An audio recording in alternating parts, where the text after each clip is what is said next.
Bonjour, aujourd'hui nous allons réfléchir sur un évangile de Marc, dans le chapitre 12, les versets 13 à 17. Jésus, le roi des rois, c'est Jésus, le bon pasteur. Alléluia, Alléluia, Alléluia, Alléluia, Amen. En ce temps-là, on envoya à Jésus des pharisiens et des partisans d'Hérode pour lui tendre un piège en le faisant parler.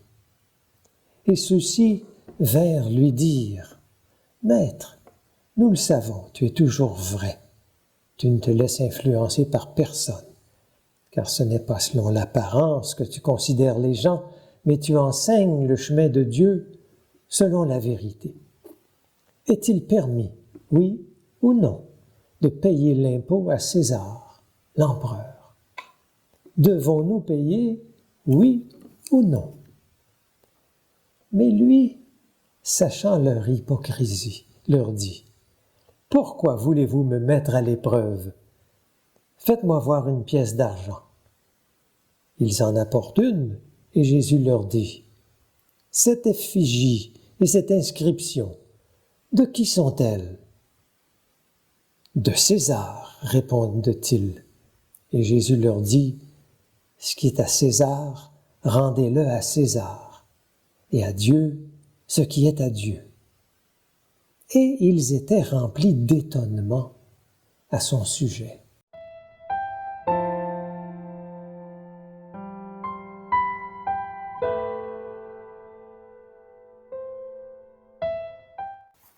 Alors, ce n'est pas une parole facile qu'on entend là. Il y avait deux groupes qui interrogeaient Jésus, les pharisiens. Et les pharisiens, quand ils demandaient à Jésus, est-ce qu'on paye l'impôt, le tribut au pouvoir romain, ils voulaient voir si Jésus était vraiment un prophète, parce qu'un prophète a la force de s'opposer souvent au pouvoir politique pour réclamer le droit et la justice.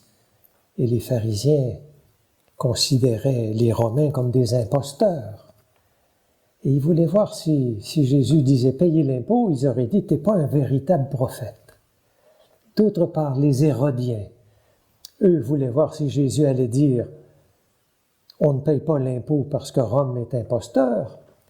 Et de là, ils auraient dit « Jésus, t'es révolutionnaire, on va te faire disparaître ». Donc, les pharisiens et les Hérodiens étaient des ennemis dans le temps de Jésus, mais devant Jésus, ils sont devenus presque des amis pour le coincer.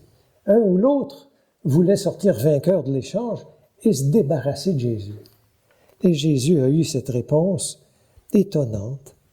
Ce qui est à César, rendez-le à César, et à Dieu ce qui est à Dieu. Alors on peut le voir comme une sorte de formule où Jésus répond sans se faire prendre, comme une formule habile. Mais je pense qu'il faut aller plus loin, dans la profondeur de ce que Jésus veut dire quand il nous demande de rendre à César ce qui est à César et à Dieu ce qui est à Dieu. Jésus a montré clairement dans sa vie qu'il n'y avait pas d'ambition politique. Il ne nous demande pas de prendre le pouvoir et de faire du pouvoir une réalité religieuse ou une réalité où Dieu va être, en quelque sorte, à travers nous, aura le pouvoir sur les humains. Quand Jésus nourrissait les foules voulaient le faire roi. Et Jésus a bien compris le piège, il s'est sauvé. Il n'a pas voulu être roi, parce qu'il sentait, d'après moi, que la transformation qu'il voulait allait bien au-delà de celle qui consistait à prendre le pouvoir pour chasser les Romains. La transformation personnelle est beaucoup plus difficile à réaliser qu'un changement de régime. Jésus s'est sauvé. Il n'a pas voulu être roi. Il n'avait pas d'ambition politique. Et donc, quand il dit « rendez à César ce qui est à César », Jésus est en train de dire « la vie politique, la vie économique est aux mains des êtres humains, en vos mains, les hommes et les femmes d'aujourd'hui. Et d'une certaine façon, Jésus ne le dit pas comme une concession, il le dit comme une confiance et une soumission. L'État est entre les mains de vous. Faites croître l'État, faites croître l'économie au service de tous. Et donc, rendez à César ce qui est à César, c'est une soumission, mais Jésus ajoute, mais rendez à Dieu ce qui est à Dieu. Qu'est-ce que ça veut dire?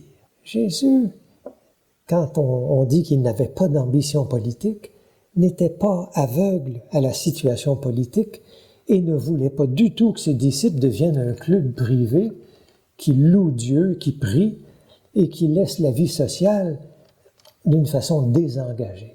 Dans un évangile avant sa mort, dans une parole qu'il disait, Jésus a dit, « Quand vous viendrez vers moi, quand je serai sur le trône que Dieu me réserve, et que vous me direz, Seigneur, Seigneur, nous t'avons prié, je vais vous répondre, j'étais nu, es-tu venu me vêtir? J'avais faim, es-tu venu me nourrir? J'avais soif, m'as-tu donné à boire?